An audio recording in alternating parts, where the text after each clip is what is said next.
செருசலேம்ல Bethlehem ஒரு நகரத்துல இறைமகன் இயேசு பிறக்கிறார். இயேசு கிறிஸ்து இயேசு பிறக்கிறார். அவருடைய தாய்மொழி எது?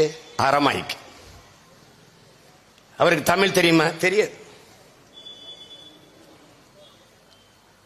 ஆனால் தமிழ்நாட்டில் இருக்கிற தேவாலயங்கள், ஆந்திராவில் இருக்கிற தேவாலயங்கள், கேரளாவில் இருக்கிற தேவாலயங்கள் அவனவன் தாய்மொழியில் வழிபடுறான்.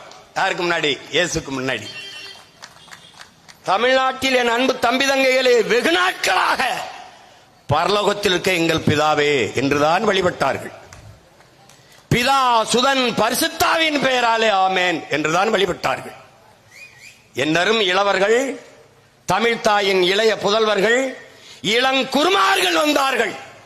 தன் தாய் மொழியின் மீது இருந்த பேரன்பின் காரணமாக, தமிழ் மீட்சியுற வேண்டும் என்ற பெரும்பற்றின் காரணமாக, இறை வழிபாட்டிலே விண்ணுலகில் இருக்கும் எம் தந்தையே என்று அழைத்தார்கள்.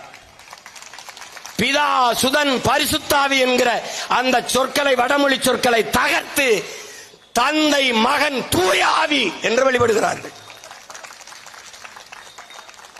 உம்முடைய ராஜ்யம் வருகை என்பதை மாற்றி உம்முடைய அரசு வருகை என்று போற்றினார்.